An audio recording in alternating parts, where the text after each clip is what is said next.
12th birthday, I asked for a guitar for my parents, and I don't know, for whatever reason, I just felt some closeness to it. And when I held a guitar in my hands for the first time at 12, I knew that's what I had to do. It was like that. I just felt this urge to want to learn more about music and the guitar, and I just felt this connection, a very deep connection. Like, that's all I thought about. I felt towards the end of my conservatory training, I felt kind of artistically, kind of like I was being suffocated in some way. Like, I felt like my time there was coming to an end. As you know, about 13 years ago, I started to realize that there was something I was searching out, and kind of prior to that, I had been kind of, for many years, I've been doing some pretty intense meditating, you know, like 3, 4, 5 hours a day I was meditating to try to find an answer to my music, right? And so in meditation, you're just trying to clear away the unnecessary. You're not trying to add anything to what's there. I was just trying to remove what is unnecessary. And so what came about that was actually the birth of these guitars, one by one. And I started to realize that the parameters in which I was working was the problem. And so you had to change those parameters to get a different result, different path. And I felt like the 6-string guitar, though, you know, I guess you could say anything's infinite in some sense. I just felt like I was encaged, like in a prison. But with these instruments, you know, you realize that there's a greater level of humility that one has to experience, because you realize that, you know, instead of being the large fish in the small pond with the 6-string guitar, you start to realize, you know, that now everything has changed. Now the universe seems so extremely vast that you'll never finish exploring its possibilities. And I think it's getting to that level that's where the real beauty is at. Okay, so this instrument was built by Willits, California luthier Greg Byers. So this instrument has 2 extra frets on the low strings. Those are lower playing string, and it has 3 extra frets up high.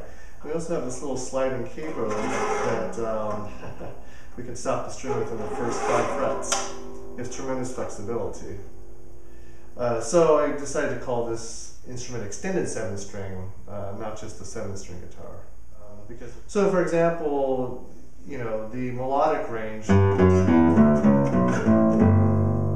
extended, right? You're not used to hearing notes go down that low. But then there's the harmonic aspect in which you can have chord voicings, which in fact sound much fuller, yeah? So if you have a chord like this, it sounds nice, right? But it's different. There's that bottom end that fills in so much color and just resonance. I mean, I feel like my whole being can kind of sink into the instrument. Okay, so this I call the 25-string Raga guitar. It was created by luthier Scott Richter of Marin. So the idea behind this instrument was to fuse the extended 7-string guitar with the sarod. My guru, the late Ali Akbar Khan, played an instrument called sarod. So I wanted to fuse that elements of sarod and the 7-string classical guitar into one instrument to be able to play Indian classical music authentically. So I have 7 playing strings.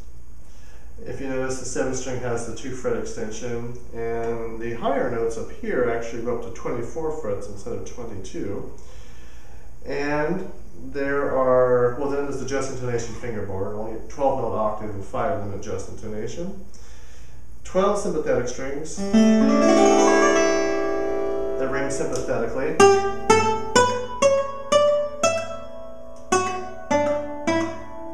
Right, hear the resonance? And these are called, 2 strings are called chikari, and these 4 are called jawari.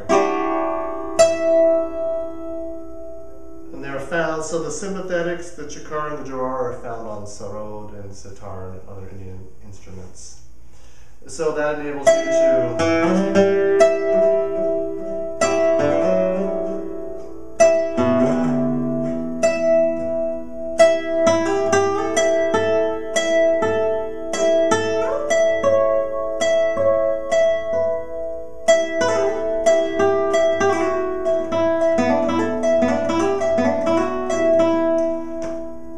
there's much more resonance.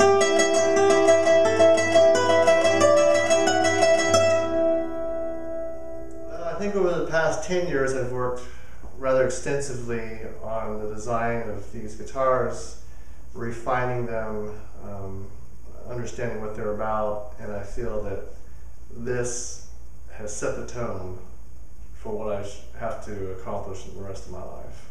I feel that